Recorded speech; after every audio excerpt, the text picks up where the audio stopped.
Ah, c'est pas Top trop long. départ. Bonjour à tous.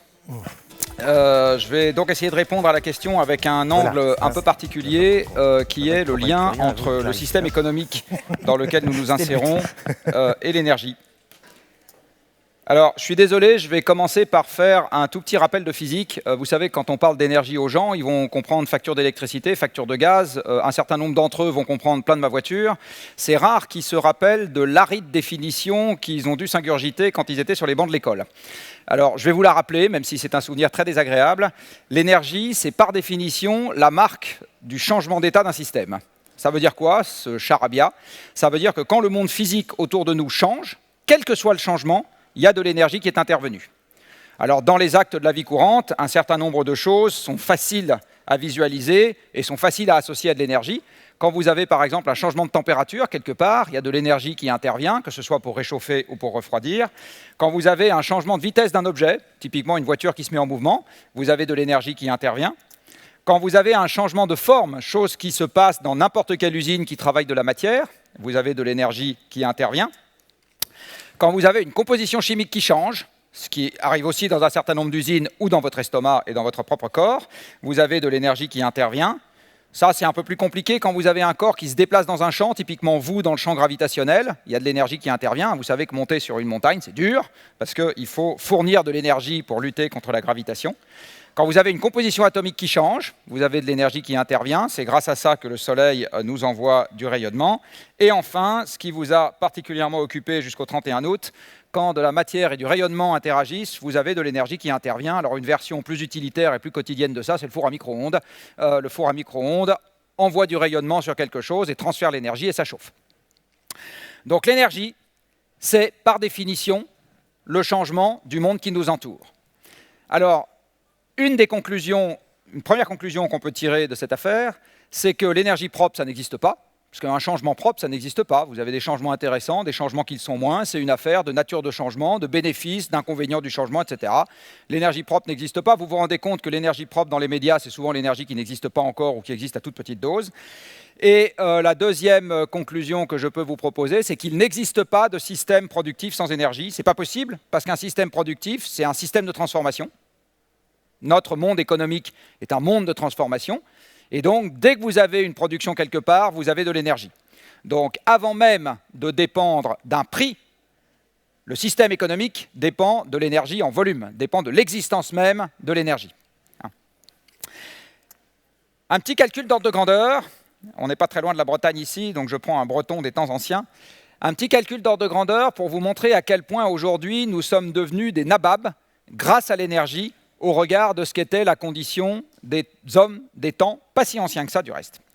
Alors je prends mon touriste des temps anciens, je lui colle un petit sac à dos, tout ça c'est juste pour que le calcul soit plus facile, et je dis que si mon touriste qui pèse 100 kg avec son sac à dos monte sur une montagne qui fait 2000 mètres de dénivelé, donc tous ceux qui ont fait de la montagne dans la salle apprécieront, 2000 mètres de dénivelé dans la journée, en général vous avez un peu faim à la fin de la journée, et bien en faisant ça, avec ses jambes, avec les bras c'est plus dur, mon touriste des temps anciens aura fourni une énergie mécanique qui est d'un demi-kilowattheure.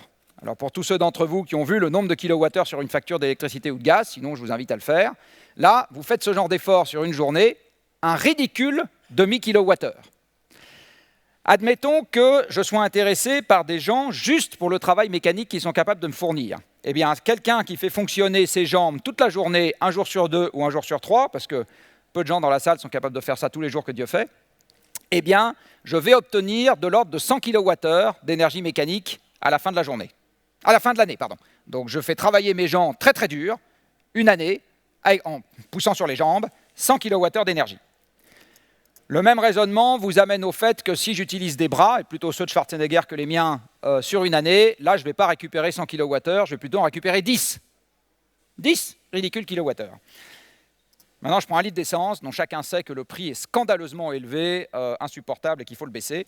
Eh bien, dans un litre d'essence, vous avez 10 kWh d'énergie quand vous le faites brûler. Et quand vous faites passer ça dans un moteur, qui n'a jamais un rendement de 100%, vous récupérez à l'arrivée 2 à 4 kWh d'énergie mécanique. 2 à 4. Ce qui veut dire que dans un litre d'essence, vous avez la même capacité à transformer l'environnement une fois que c'est passé dans un moteur que dans 10 jours de travail de force de quelqu'un qui utilise ses bras ses jambes, pardon, ou 100 jours de travail de force de quelqu'un qui utilise ses bras. 1 litre d'essence, 10 ouvriers qui utilisent leurs jambes une journée, 100 ouvriers qui utilisent leurs bras une journée. Fabuleux, fabuleux. Et ça ne vaut rien. Mon litre d'essence vaut un peu plus d'1 euro. Si je paye mes ouvriers au SMIC, ce que la loi normalement m'oblige à faire, eh bien, je vais payer mon kilowattheure d'énergie mécanique quelques centaines d'euros à quelques milliers d'euros, selon que j'utilise des jambes ou des bras. C'est-à-dire que par la magie des combustibles fossiles, je suis capable de transformer l'environnement pour quelques centaines à quelques milliers de fois moins cher quand j'utilise la machine qui mange du pétrole ou du gaz ou du charbon ou de l'uranium que quand j'utilise des gens. La formidable hausse de la productivité du travail, dont je suis sûr qu'un certain nombre de gens dans cette salle voient ce terme imprimé sur le journal à peu près tous les jours, c'est essentiellement une affaire de mise à disposition de stocks fabuleux d'énergie qui sont gratuits, puisque les combustibles fossiles ont été formés gratuitement au cours de l'évolution des temps, sans que qui que ce soit dans cette salle ne paye le moins de centimes. D'accord ? Ce qui a fait notre pouvoir d'achat et tout le reste, c'est ça. Admettons que je sois un patron pas social du tout. Donc pas M. de Romanet qui vous a parlé. J'ai des esclaves. Alors l'esclave, vous savez, la définition de l'esclave, c'est qu'on ne le paye pas. C'est ça la définition de l'esclave. Cela étant, nous sommes dans une société méchante, donc il faut l'acheter et il faut l'empêcher de mourir. Donc ça vous coûte le fait de le nourrir, de l'empêcher de mourir de froid, de chaud, etc. Eh bien, quand vous faites le calcul, vous vous rendez compte que même ça, ça va vous coûter 10 à 100 fois plus cher que le travail de la machine. Conclusion qui peut vous paraître peut-être un peu cynique, je pense que l'esclavage n'a pas disparu parce que nous sommes devenus bons, je pense que l'esclavage a disparu parce que c'est anti-économique comparé à la machine. Par ailleurs, quand vous voyez la différence de prix entre le travail et l'énergie, vous vous rendez compte que n'importe quelle dépense d'énergie qui remplace n'importe quelle quantité de travail est une bonne affaire. D'où mécanisation, mondialisation, automatisation, etc. Tout ça, c'est de la rationalité économique de base, dans le monde dans lequel nous vivons.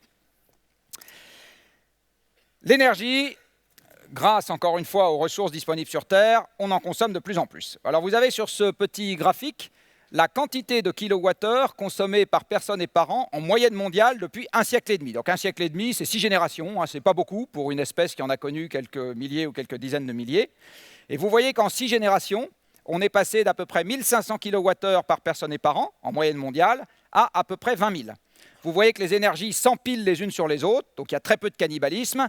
Et ces énergies renouvelables qui excitent tant les journalistes français, c'est le petit truc bleu là, que vous avez tout en haut de la courbe. D'accord ? Et retenez cette petite maxime sur les énergies renouvelables, c'est que plus le journal en parle, moins il y en a dans le monde. C'est assez valable. Le charbon est une énergie du présent, pas du tout du passé, parce que ça sert à faire de l'électricité, c'est la première source. C'est la première énergie utilisée pour produire de l'électricité dans le monde. Le pétrole, qui est l'énergie reine des transports par excellence, est venu se rajouter par-dessus, etc. Alors, je vais vous enquiquiner avec un petit chiffre. Pendant 1 siècle, chaque terrien a disposé chaque année d'environ 2% d'énergie en plus que l'année précédente, pendant 1 siècle, ce qui veut dire que, toute chose égale par ailleurs, chaque terrien était capable de transformer son environnement et donc de produire des fourchettes, des tables, des couteaux, etc., 2% de plus que l'année précédente. Toute chose égale par ailleurs, sans même parler de progrès technique. Chaque année, vous, moi, tout le monde pouvait transformer l'environnement 2% de plus. C'est ça l'augmentation de la productivité du travail, en tout cas c'est un des termes. Depuis les chocs pétroliers, ça s'est considérablement tassé. En fait, les chocs pétroliers ont marqué une rupture de pente extrêmement forte sur l'approvisionnement énergétique par personne. Et c'est de là, j'aurai malheureusement pas le temps de développer aujourd'hui, que sont venus, à mon avis, l'essentiel des problèmes économiques que nous connaissons aujourd'hui et qui datent de cette époque-là, le début du chômage, le début de l'endettement, le début du ralentissement de la hausse de la productivité du travail, etc. Sur quoi tout un tas de doctes médecins dignes de Molière parfois se penchent en disant c'est une crise du crédit, c'est une crise je ne sais pas quoi. Non, moi je pense que c'est avant tout une crise de l'énergie. Il n'en reste pas moins qu'aujourd'hui, chaque terrien a de l'ordre de 20 000 kWh par personne à sa disposition sur l'année. Si nous n'avions pas les combustibles fossiles, donc si tout le confort moderne était procuré par des gens utilisant leurs jambes et leurs bras, eh bien un terrien devrait avoir l'équivalent de 200 esclaves à sa disposition en permanence pour vivre de la même manière, et en France, on est plutôt à 600. En France, on est plutôt à 600. La France, on vous l'a dit tout à l'heure, utilise du nucléaire. Certes, elle utilise surtout autre chose. Vous avez ici la décomposition par type d'énergie et par usage en France. Et tout ce que je viens de cercler en bleu provient des combustibles fossiles, c'est-à-dire pétrole et gaz pour l'essentiel, un tout petit peu de charbon dans ce pays. Notre pays est avant tout un pays fossile, enfin, au sens des combustibles. Avant tout un pays fossile. Le nucléaire est un élément très important du paysage énergétique français. Il n'empêche que c'est très loin d'être le seul. Et quand on regarde l'électricité, soit dit en passant, ce n'est pas le chauffage qui domine, et en plus l'usage de l'électricité pour le chauffage est un truc à peu près stable depuis 30 ans. Ce qui domine, c'est tout le reste. C'est tout le reste.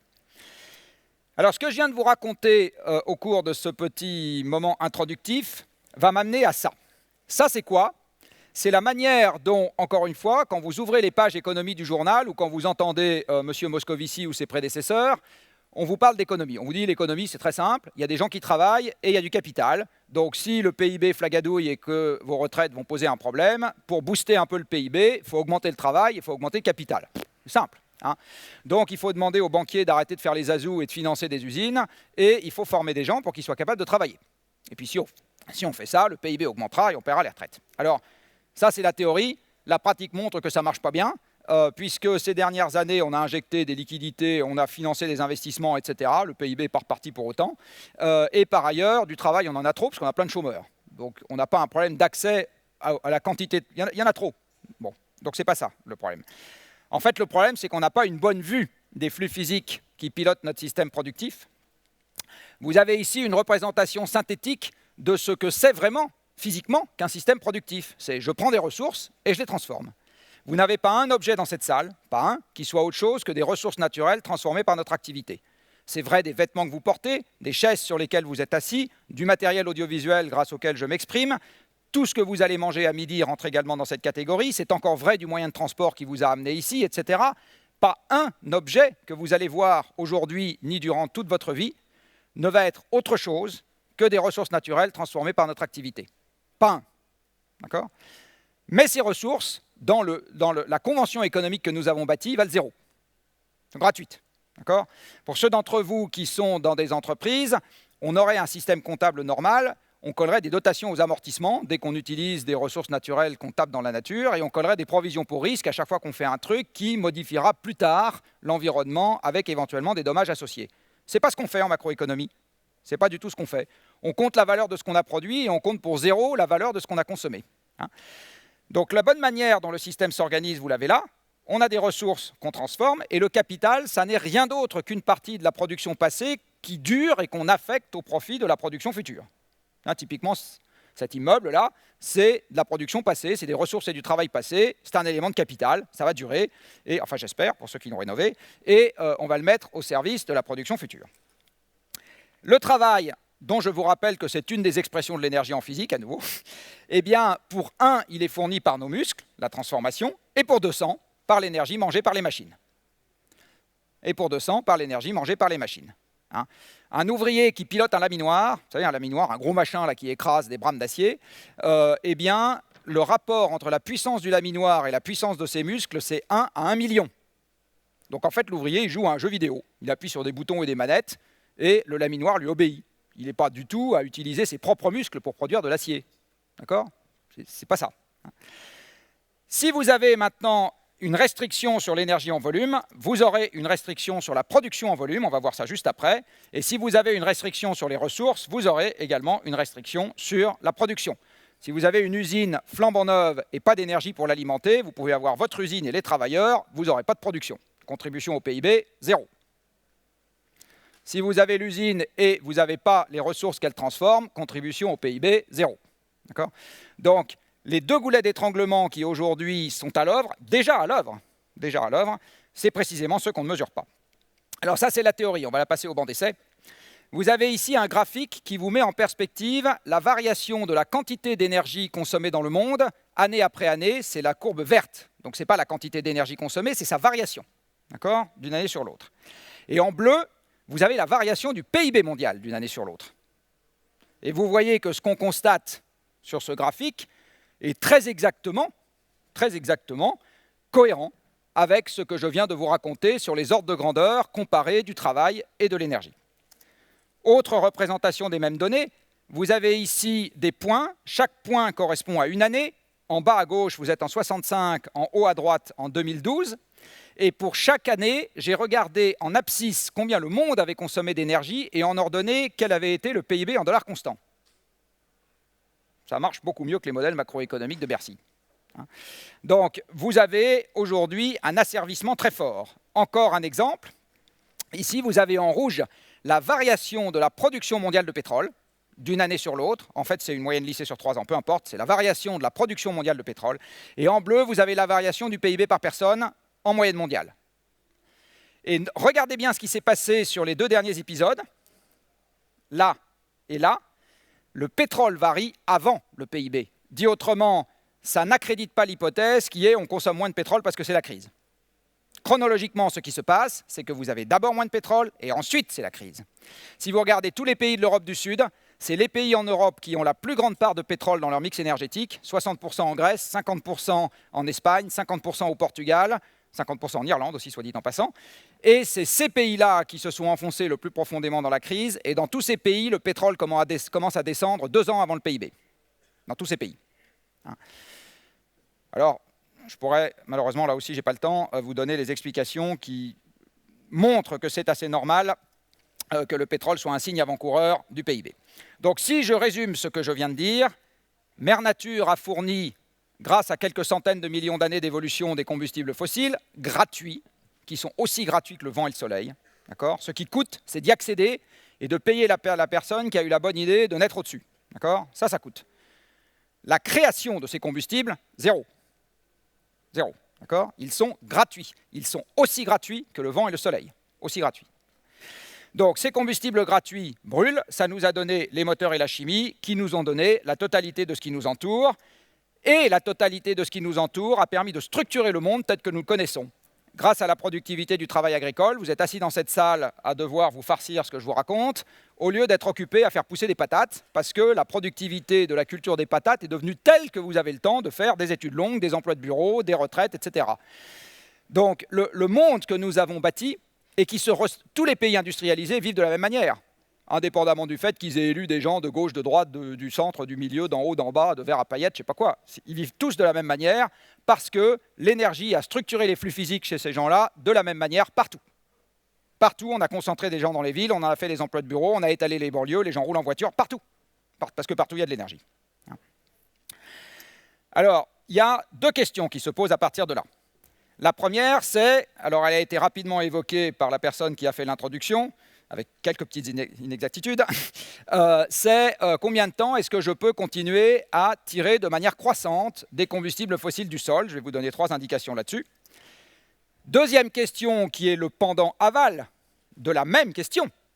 Combien de temps est-ce que je peux rajouter dans l'atmosphère une espèce chimique qui s'appelle le CO2, qui reste, parce qu'elle est chimiquement très stable, donc elle ne s'en va pas vite une fois que qu'elle est dans l'atmosphère, et qui a la particularité d'être opaque aux infrarouges terrestres, et qui engendre donc ce qu'on a coutume d'appeler le changement climatique. C'est la question amont et la question aval d'un même processus qui est celui qui pilote le PIB. Alors, quand je vous dis ça, vous comprenez évidemment que limiter volontairement les émissions de CO2, toutes choses égales par ailleurs, c'est limiter volontairement le pouvoir d'achat, ça pose des problèmes d'implémentation qui ne sont pas simples. Mais c'est bien de ça dont on parle. Alors, la bonne nouvelle, c'est qu'il va diminuer de toute façon, ça c'est une bonne nouvelle, ce qui va nous éviter des états d'âme. Alors, on va y aller. Donc, la première partie, c'est-à-dire combien de temps est-ce que je peux avoir un flux croissant en provenance du sol. Là encore, il faut revenir à des mathématiques simples. Mon stock de départ, il est donné une fois pour toutes. Il faut 300 millions d'années pour faire du gaz ou du pétrole, enfin entre 50 et 300. Donc au début de la civilisation industrielle, qui va durer quelques siècles ou quelques milliers d'années, j'ai un stock de départ dans le sol. Là, je ne le connais pas bien, mais ce n'est pas grave. Il est fixé une fois pour toutes. Alors on va prendre un parallèle. Vous héritez. Vous héritez d'un capital, donc c'est une quantité d'euros qui ne va pas augmenter derrière. C'est une quantité d'euros qui arrive sur votre compte. Eh bien, vous êtes d'accord avec moi que cette quantité d'euros, vous ne pouvez pas chaque jour en dépenser une fraction croissante. Vous ne pouvez pas chaque jour dépenser de plus en plus d'euros indéfiniment à partir de cet héritage, vous et vos descendants, à partir de cet héritage que vous avez reçu. Ce n'est pas possible. Vous ne pouvez même pas dépenser chaque jour la même chose jusqu'à la nuit des temps. Même ça, ce n'est pas possible.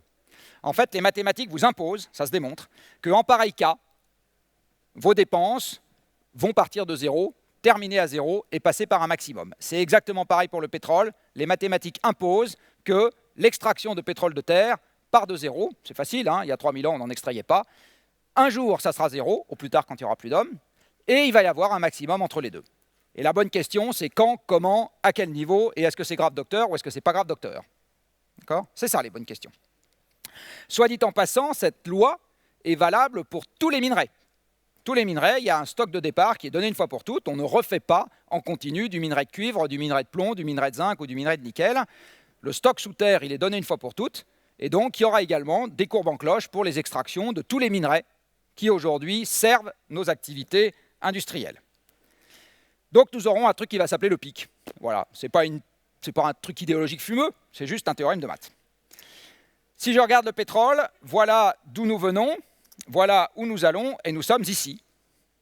Donc vous voyez, le maximum mondial, il était peut-être la semaine dernière, il sera peut-être dans 3 ans, et enfin bon, bref. En gros, on y est. En tout cas, on y est vraiment au sens de déplacer les systèmes de transport, parce que le pétrole, c'est essentiellement les systèmes de transport, l'urbanisme, les organisations industrielles et les métiers qui vont avec, c'est un truc qui prend plus d'une semaine. Donc que le pic soit il y a 5 ans ou qu'il soit dans 10 ans, le problème se pose exactement de la même manière. Exactement de la même manière. La question à laquelle tout le monde pense en pareil cas, c'est combien ça va valoir, et je vais vous expliquer que c'est une bonne question pour les Français et une question sans importance en ce qui concerne l'économie mondiale. Alors parlons des Français et parlons de l'Europe. Vous avez ici l'approvisionnement pétrolier de l'Europe depuis 1965. Alors tout à l'heure, on nous a dit, enfin la personne qui a fait l'introduction a dit le pic, on nous en parle pour plus tard. J'ai une bonne nouvelle pour vous, pour l'Europe, le pic il est passé. D'accord ? Le voilà. Vous avez en rose la production de la mer du Nord, en vert nos importations, qui aujourd'hui représentent les 3/4. J'ai mis la Norvège là-dedans. L'Europe a perdu 15% de son pétrole depuis 2006. Ce n'est pas parce qu'on est sage, c'est parce qu'il y en a de moins en moins. D'accord ? Et la récession qu'on connaît depuis 2007 est, avec ce que je vous ai dit avant, une conséquence parfaitement logique de ce que nous avons vécu depuis 2006 sur le pétrole. Et j'ai une bonne nouvelle pour vous, donc je vous disais tout à l'heure, ça ne sert à rien de dire qu'on veut que le pouvoir d'achat ne soit pas comprimé par la lutte contre le changement climatique. De toute façon, je pense qu'il va baisser.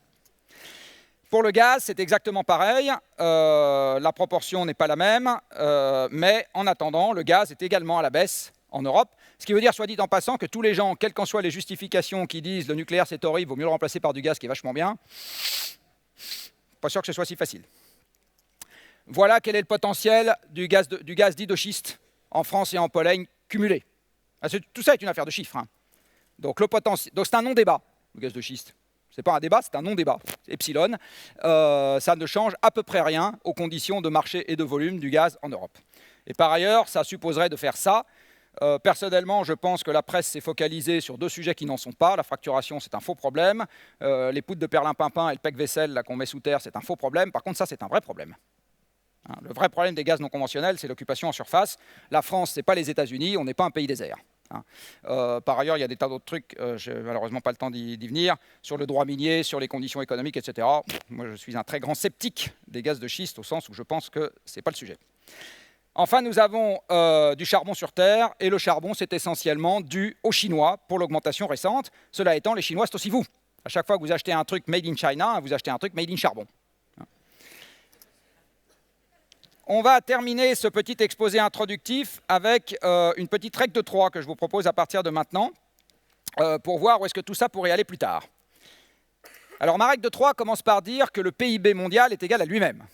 J'espère que malgré les ventres vides, on sera à peu près d'accord là-dessus. Je multiplie et je divise par l'énergie. Ça veut dire quoi cette histoire? Ça veut dire que je fais apparaître un terme qui s'appelle PIB sur énergie. PIB sur énergie, c'est combien d'euros de valeur ajoutée je crée pour les hommes quand je modifie l'environnement à hauteur de 1 kWh. Je vous ai dit tout à l'heure, 1 kWh, c'est un changement physique de l'environnement. Donc je modifie l'environnement à hauteur de 1 kWh en déplaçant, en tordant, en vissant, en chauffant, en refroidissant, peu importe. Combien d'euros pour les hommes je crée en faisant ça? Plus je crée d'euros en modifiant peu l'environnement, et plus on dit que mon économie est énergétiquement efficace. Et je multiplie par l'énergie. Et je ramène ça aux individus. Donc le PIB par personne, c'est-à-dire vos revenus, parce que par définition, le PIB par personne, c'est vos revenus, salaire et rente agrégés, c'est strictement égal à l'énergie par personne fois l'efficacité énergétique de l'économie. Plus vous avez d'énergie, plus vous gagnez d'argent. C'est très exactement ce que je vous ai raconté tout à l'heure. Alors, l'énergie par personne, je vous l'ai montré tout à l'heure, ça augmente, puis ça arrête d'augmenter. L'efficacité énergétique de l'économie, ça augmente doucettement, depuis quelques dizaines d'années. Avant, on ne savait pas calculer le PIB, donc le problème ne se pose pas. Et donc, le PIB par personne, me dit ma petite règle de 3, je dois observer que pendant les 30 glorieuses, il croissait d'un peu plus de 3% par an, et depuis les chocs pétroliers, d'un peu plus de 1. Alors, voilà ce que ça a donné en France. Vous voyez que le PIB s'arrête de croître en 2007. Voilà ce que ça donne dans le monde. Vous avez bien les 30 glorieuses où ça croît de 3% par an. C'est la barre rouge qui est importante, c'est la moyenne par décennie. Et pour ce qu'on a appelé parfois les 30 piteuses, c'est-à-dire les 30 ans qui ont suivi le choc pétrolier, on est bien à 1% par an. La France a fait des marches d'escalier plutôt plus descendantes, et donc vous voyez que quel que soit le candidat à la présidence de la République qui vous explique qu'on va revenir au-dessus de 2% par an, moi si j'étais à votre place, je me méfierais. Je pense que le pétrole et le gaz l'empêchent de faire ça. Je vous disais tout à l'heure, le pétrole, c'est un problème de volume, pas de prix. Vous avez ici un graphique dans lequel, encore une fois, pour chaque année entre 1960 et 2011, en abscisse, je mets le prix du baril et en ordonnée, le PIB mondial. Si la théorie disait que plus l'énergie vaut cher, moins il y a de PIB, eh bien, vous devriez voir un nuage de points descendant, c'est-à-dire que quand vous allez vers la droite du graphique où le prix du pétrole augmente, le PIB baisse. D'accord ? On devrait avoir un nuage de points organisé en droite comme ça. Vous voyez que ce n'est pas du tout ça qu'on observe. Donc, il n'y a pas de lien entre le PIB mondial et le prix du pétrole. Zéro. Ce n'est pas un sujet pour le PIB mondial. Quand le prix du pétrole augmente, c'est triste pour nous, c'est vachement bien pour les producteurs de pétrole. Et après, ils nous achètent le PSG et les galeries farfouillettes. Donc, il n'y a aucun problème. Ce n'est pas un sujet pour le PIB mondial. C'est un sujet pour nous, par contre. Parce que nous sommes importateurs massifs. Alors, voilà ce que donne la facture énergétique de l'Union européenne, multipliée par 6 en l'espace de 10 ans. Voilà un autre truc qui peut vous faire réfléchir. Depuis 1993, l'augmentation de ce qu'on appelle la dette souveraine, c'est-à-dire l'endettement de l'État, est à peu près égale à la quantité d'argent qu'on a déboursé sur le même laps de temps pour s'acheter du pétrole et du gaz. D'accord ? Alors nous, on est des branquignoles, chacun le sait, on tient mal nos comptes, etc. Donc on va voir des gens sérieux, les Allemands, et vous voyez que c'est très différent chez eux. Donc c'est un problème structurel. Ce que je suis en train d'évoquer est vraiment un problème structurel. 3 mots sur le changement climatique pour finir. Vous savez que chaque médaille a son revers. Toujours une manière de voir les choses sous un œil optimiste. Vous avez ici quelque chose qui ressemble à ce que serait l'Europe s'il n'y avait pas d'hommes. Vous allez me dire, s'il n'y a pas d'hommes et pas de femmes, on s'en fout de savoir à quoi ressemble l'Europe, puisqu'on n'y est pas. Bon. Donc, ça représente les écosystèmes qui seraient là, si on n'avait pas défriché pour faire de l'agriculture, occuper l'espace pour faire des routes, des ponts, des villes, etc. Qu'est-ce qu'il y aurait en Europe? Essentiellement de la forêt. Ça veut dire que les conditions de température et surtout de pluviométrie sont suffisamment clémentes pour que nous ayons des forêts, c'est-à-dire des écosystèmes abondants, on va dire. Voilà l'Europe de la dernière ère glaciaire. Il y a 20 000 ans, nous sommes au dernier maximum glaciaire, la Terre est beaucoup plus froide, il y a des mammouths partout, vous savez, ceux à poil laineux. Vous avez une énorme calotte de glace qui est posée sur la Scandinavie, la même chose posée sur le Canada. Cette glace a pris tellement d'eau dans l'océan pour se former que le niveau de l'océan a baissé de 120 mètres, donc Le Havre n'est pas une cité portuaire, et on peut aller mettre la pâtée aux Gallois au rugby à pied. Le point bas de la Manche, c'est 115 mètres, donc on peut y aller à pied. Eurotunnel fait faillite, enfin bref. Donc c'est un monde assez différent. Et vous voyez qu'à ce moment-là, il fait froid, donc il fait plus sec. Et l'écosystème installé sur l'Europe, c'est essentiellement un écosystème de type nord-sibérien. C'est de la steppe et de la toundra, c'est sec, c'est froid, c'est pas agréable et il ne pousse pas grand-chose. Eh bien, la différence de température planétaire entre ces deux paysages, c'est 5 degrés.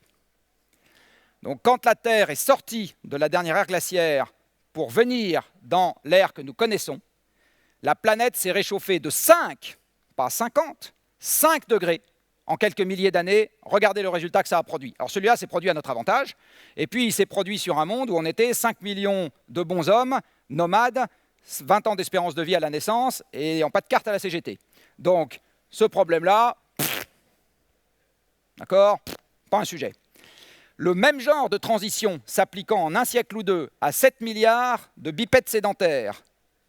Sédentaires. Vous avez vos infrastructures, vos écoles, vos habitudes, vos champs, etc. Vous n'allez pas partir avec ça sur le dos pour aller vous installer chez le voisin qui en plus ne sera pas d'accord. Il est évident que ce genre de transition dans un monde de 7 milliards d'hommes sédentaires se terminera par tout sauf la joie et la bonne humeur. Ça sera un monde violent et chaotique. Violent et chaotique. Donc quand le GIEC, qui va publier son 5e rapport d'évaluation dans très exactement 3 jours, va vous dire on risque quelques degrés, en gros, moi je vous le traduis avec le langage de tous les jours, on risque la guerre. Voilà ce qu'on risque. Mais pas avec les gens du Bangladesh ou les... Non, avec nos voisins, entre nous-mêmes. Parce que la compétition pour les ressources deviendra trop forte pour que la démocratie y résiste. Enfin, je vais terminer avec un plat de spaghettis. Certains d'entre vous dans cette salle sont dans des entreprises. Alors je vais vous montrer que le problème que je viens d'évoquer peut s'inviter par des tas de portes et fenêtres et qu'on n'est pas en train de parler d'un problème qui se traite en silo, page 3 du journal, à côté des problèmes sérieux qu'on traite quand on a le temps, hein, mais de quelque chose qui s'invite absolument partout dans la vie des entreprises. Il va y avoir, je vous l'ai dit, des tensions sur l'approvisionnement fossile. Alors, comme l'énergie est une commodité vendue sur des marchés, quand vous avez une tension, le prix devient volatile et de temps en temps, vous avez des chocs. Ce qu'on constate en ce moment absolument partout. Hein. À ce moment, l'énergie devient plus chère et vous avez de l'inflation induite partout, puisqu'il y a de l'énergie partout. Par des effets d'asservissement sur les marchés, vous avez également des tas de matières premières qui deviennent plus chères, les céréales, l'or, etc. Crac, re-impact sur les coûts. Mais comme vous n'avez pas assez d'énergie, c'est ça qui a provoqué la hausse de prix, par ailleurs, vous avez une récession. Et à ce moment, la récession vous impacte vos recettes. Alors, ce que je suis en train de vous faire là, vous pouvez le faire sur l'État, sur une collectivité locale ou sur votre propre budget. Enfin, je veux dire, c'est toujours le même raisonnement. Hein. Le changement climatique à l'œuvre, de temps en temps, nous prive de ressources. Typiquement, les grandes canicules qu'on a maintenant à répétition font des pressions très fortes sur les ressources agricoles.